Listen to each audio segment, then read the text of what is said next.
One day, while exploring the ruins of Morgantown in Appalachia, we hear an automated alert. Calling all responders. Sanjay here, letting you know that Steelheart is fully charged and ready for action. If you're in Morgantown, go ahead and activate him so we can check the alarms on the stash rooms. Just make sure he doesn't take too much damage. I've got enough repair work as it is. This begins the event back on the beat.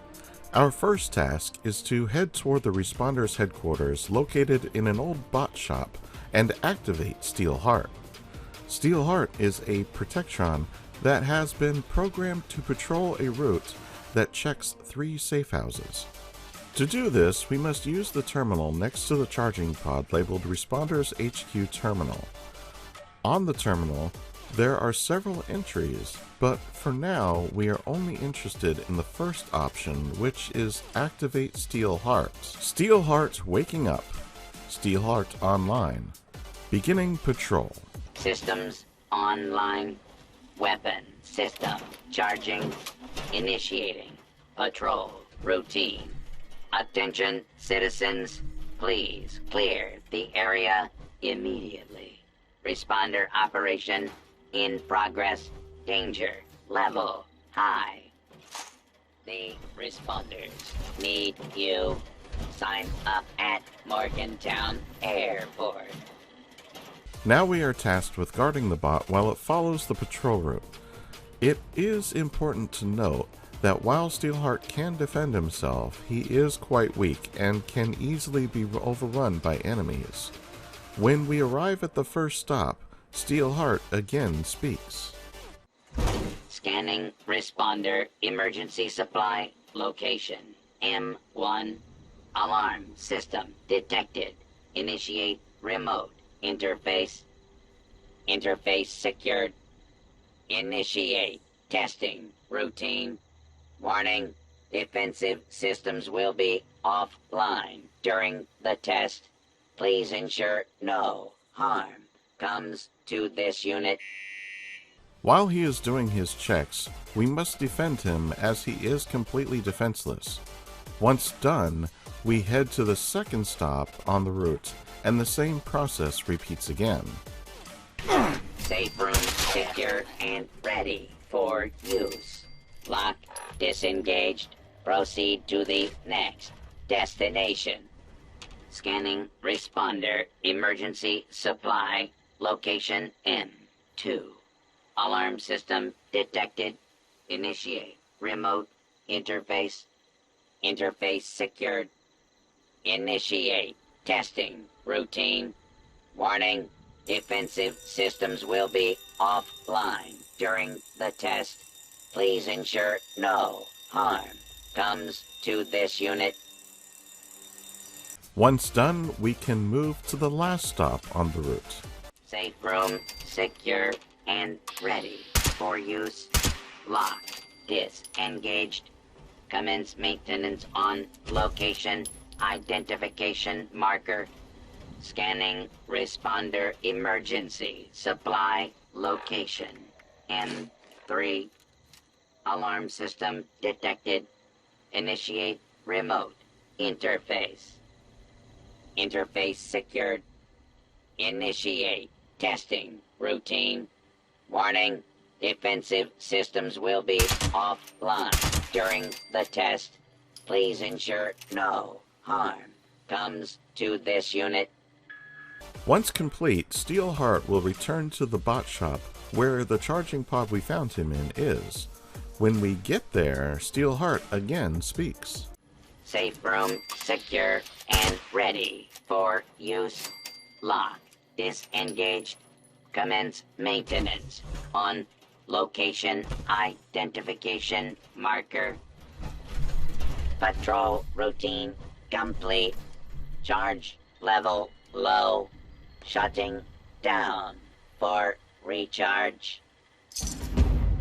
This completes the event, and Steelheart moves into the charging pod. So just what is this event all about, and what makes these safe houses so important?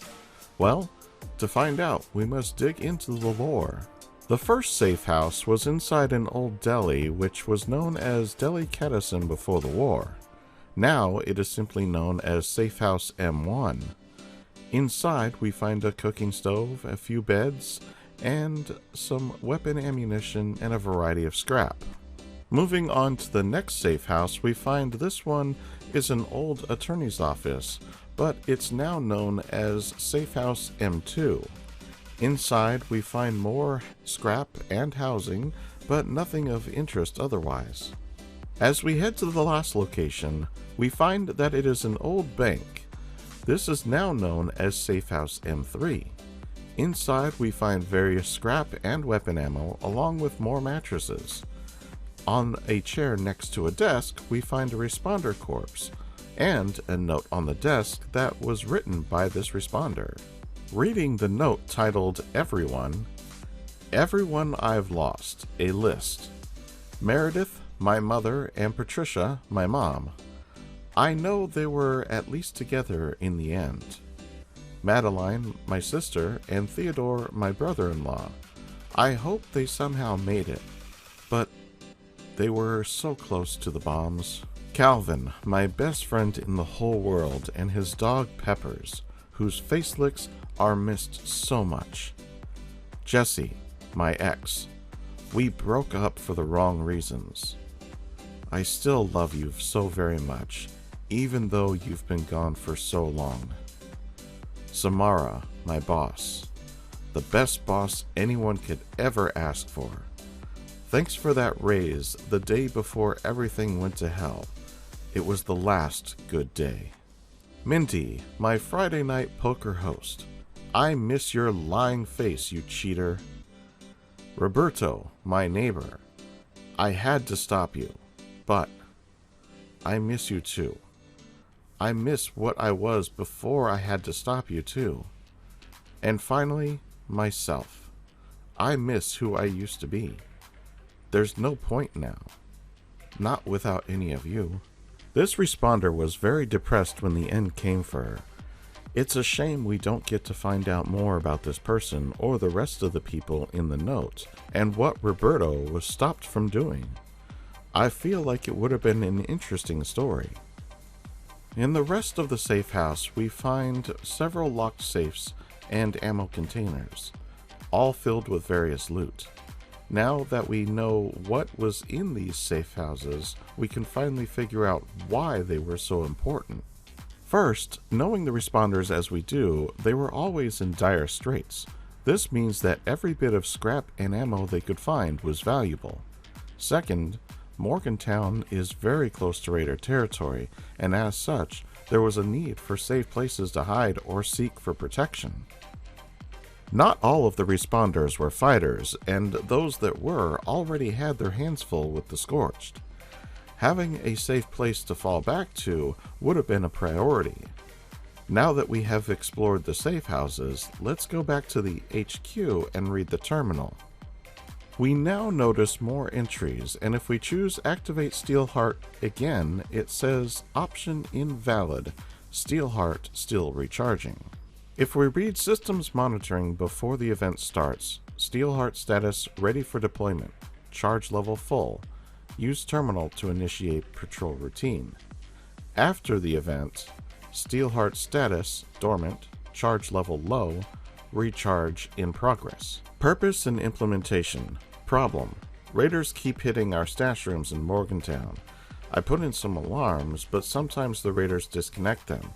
With all these feral ghouls infesting the town, it's getting dangerous to make our routine patrols and check the alarms. Solution: Get a robot to do the job instead. But not just any robot. It's got to be something tough and combat ready. Something that'll send those raiders straight back to their ski resort. What kind of gang holes up in a ski resort anyway? Implementation: Locate and reprogram a law enforcement Protectron. Paint it up in Responder's colors. Give it a cool name. Enter Steelheart. The streets of Morgantown will never be the same. At least until he has to recharge. Project Log Day 1. Nakamura found an old law enforcement Protectron in Charleston. It was still in the pod, perfectly preserved. Had it brought to my workshop at the airport. Time to brew a pot of coffee and get to work. Note to self, remind Nakamura that on his next scavenging trip, he needs to find me some more coffee. A couple of those Fancy Lad snack cakes wouldn't hurt either. Sugar is the fuel of genius. Day 6. Reprogramming pretty much done. Made a few tweaks and improvements along the way because this bot's going to see a lot of action. Going to put this project on hold for a few days and spend some time over at Mama Dolce's food processing plant.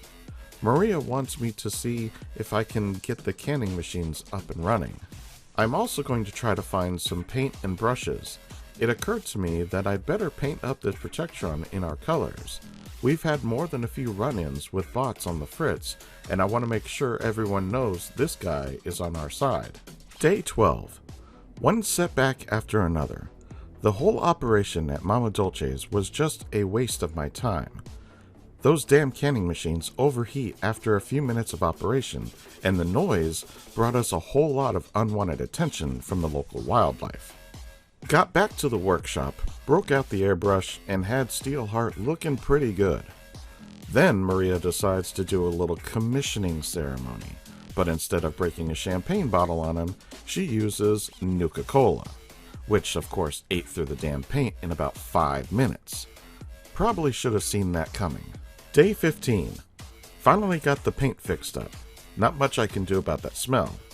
I guess Steelheart's destined to reek of sugary soft drinks for the rest of his existence.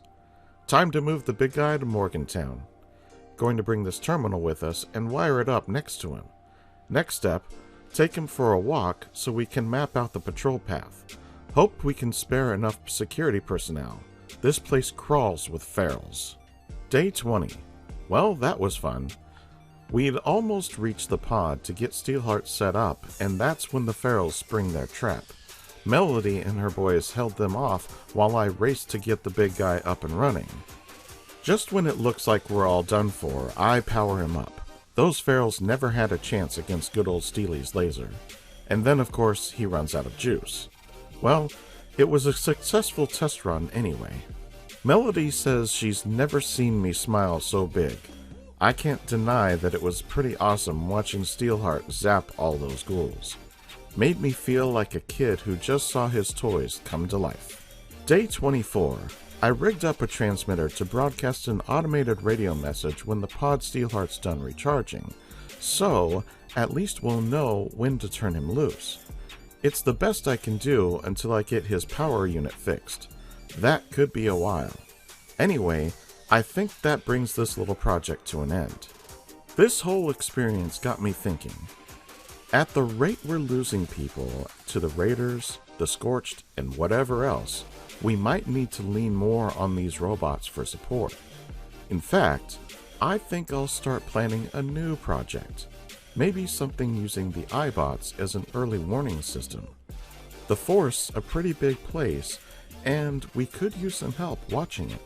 We know that this new project at least got underway based on the amount of responder bots that can be found in various locations, and even some that are part of random encounters that we can find in the forest region. If you fail the event, Steelheart will eventually make his way back to his charging pod, as he is marked as essential, and as such cannot be killed. He can, however, be knocked down to almost no health, which is the point when the event will fail. If it was not obvious, this is a Responders event. It is also one that does not get a server notification when it is available, so if you want to take part in it, you will need to keep your eyes on the map. This event gives standard event rewards, plus it also gives a Responders Police uniform if this is your first time completing it. This is the only guaranteed reward. Everything else is random and comes from the standard event rewards pool. The total amount of time this event will take is less than 10 minutes, and it can be completed solo with little to no problems, which makes this event one that is an easy target for completing challenges. Now that we have explored the lore behind this event, I want to hear from you. Have you participated in this event? Did you know about the lore? Is there anything you think I may have missed? Sound off in the comments below. While you're at it, like, subscribe, and share this video. As always, I'm just glad you stopped by, and I'll see you in the next one.